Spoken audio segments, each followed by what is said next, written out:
Katy Perry might be a teenage dream, but to some of her colleagues in Hollywood, she's become more of a nightmare. In a world where Twitter feuds develop practically overnight, this pop star has certainly made some enemies as she rose to the top. These are just a few celebrities who can't stand this California girl. Miley Cyrus. These frenemies smile for the cameras but are quick to trash one another in the media. The friendship began in 2008 when Cyrus was just 15 and Perry, who is 8 years her senior, claimed her hit song I Kissed a Girl was about the underage Hannah Montana star. Cyrus confirmed it in a 2017 interview, saying, "And I heard her on the radio, they said, 'Who'd you write that about?' And she said, 'Me.'" But the pair have made controversial headlines ever since. Recently, when Perry saw Cyrus in concert, Cyrus kissed her and slipped Perry the tongue. Perry wasn't having it. She said she pulled away, telling Australia's Sunrise, "God knows where that tongue has been." I was going to say that. We don't know. That tongue is so infamous. Cyrus quickly took to Twitter to throw shade back at Perry and Perry's ex, John Mayer, writing, "Girl, if you're worried about where tongues have been, good thing your ex-boo is your ex-boo, because we all know where that tongue's been." Calvin Harris.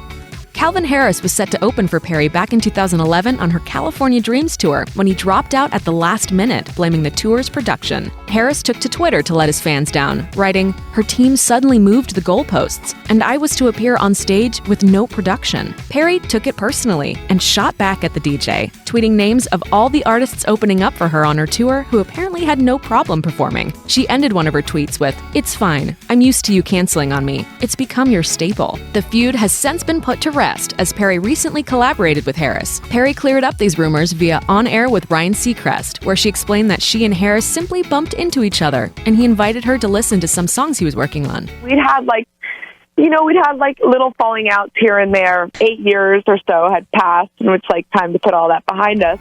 Lady Gaga.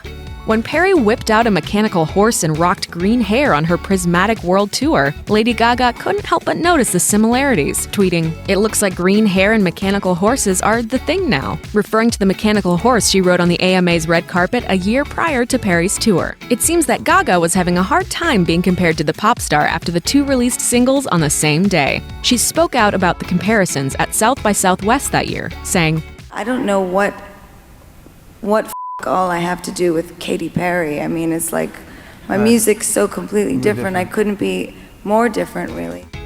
Lily Allen.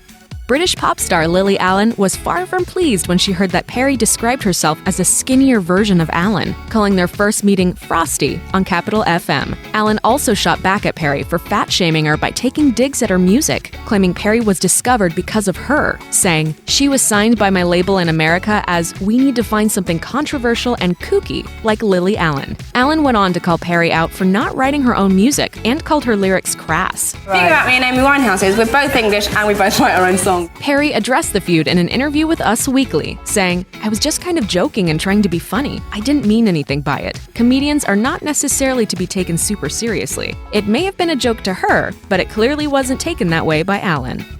Bo Burnham.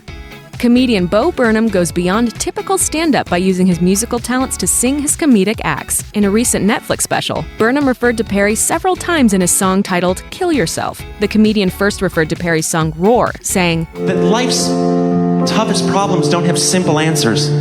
You shouldn't just be brave, you shouldn't just roar." Perry then made her way into his lyrics again later in the song, when he said, "If you search for moral wisdom in Katy Perry's lyrics, then kill yourself." In an interview with Rolling Stone, Burnham explains why celebs like Perry are often the inspiration behind his comedy, saying, "It's me trying to advocate on behalf of the audience. These people that we deify to be better than human, and then we're so happy when they get on late-night shows and act like human beings. Like, who gives a f***?" Travie McCoy. It's safe to say that Travie McCoy and Perry didn't exactly have an amicable breakup. The rapper was smitten with Perry for 2 years, even buying her a promise ring back in 2008. But it seems that McCoy's drug addiction contributed to the couple's split, a problem he was open about after going to rehab. Perry made the reason behind their split even clearer in her song Circle the Drain, which is said to be about her ex. McCoy claimed to not have heard the song when speaking to MTV News, but made sure to say, "I'm just stoked that she finally has a song with some substance on her record. Good job." McCoy came clean on the details of the breakup with Behind the Music, saying Perry used him as a stepladder for her career and ended their relationship in an email. Someone that you are ready to spend the rest of your life with sends you an email just,